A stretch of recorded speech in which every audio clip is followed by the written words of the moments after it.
Méditation du 11 janvier, mort vivant. Je vous exhorte donc, frères, par les compassions de Dieu, à offrir vos corps comme un sacrifice vivant, saint et agréable à Dieu, ce qui sera de votre part un culte raisonnable. Romains 12, verset 1, version Colombe. Silence assourdissant, doux poison, guerre pacifique, instinct éternel, un clair obscur, mort vivant. Quel est le point commun de ces expressions? Elles sont classées dans la catégorie des oxymores, une figure de style qui met côte à côte des mots aux significations opposées, crée ainsi une nouvelle expression souvent ironique. Le texte aujourd'hui contient une sorte d'oxymore. Peux-tu le repérer? Si tu as trouvé sacrifice vivant, tu as raison, car il s'agit d'une combinaison de deux mots aux significations presque opposées. Pour être un sacrifice, il faut être mort. Que voulait dire l'apôtre Paul? À l'époque de l'Ancien Testament, lorsqu'un Israélite commettait un péché, il devait amener un animal au sanctuaire pour qu'il soit sacrifié en offrande au Seigneur. Le pécheur posait les mains sur la tête de la victime, confessait son péché et la tuait. Pour Lévitique 4, versets 27 à 29. L'animal était ensuite brûlé sur l'autel des holocaustes. Paul fait une comparaison entre les sacrifices de l'Ancien Testament et la vie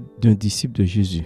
Tout comme les animaux morts représentaient une consécration complète au Seigneur, nous devons nous abandonner chaque jour sur l'autel de la soumission et de l'abandon à lui. C'est ce que Jésus a voulu dire dans Luc 9, verset 23. Si quelqu'un veut venir avec moi, il ne doit plus penser à lui-même. Chaque jour, il doit porter sa croix et me suivre. Vivre pour Jésus, c'est mourir chaque jour à soi-même, c'est-à-dire à la folie d'essayer de vivre sans Dieu. Es-tu sur l'autel ou cherches-tu encore à t'affranchir de Jésus? Pourrais-tu dire je suis crucifié avec Christ et ce n'est plus moi qui vis, c'est Christ qui vit en moi? Galates 2, verset 20, version Colombe. Toi qui lis le texte aujourd'hui, peut-être t'obstines-tu à quitter l'autel du Seigneur en regardant des séries occultes, d'horreur et de violence. Ou peut-être es-tu accro aux vidéos immorales. Il est temps pour toi de vivre entièrement pour Jésus. Demande-lui d'extirper le péché qui habite encore dans ta vie. Ce n'est qu'alors que tu présenteras un culte rationnel, saint et agréable à Dieu. Acceptes-tu l'invitation à être un sacrifice vivant? Amen.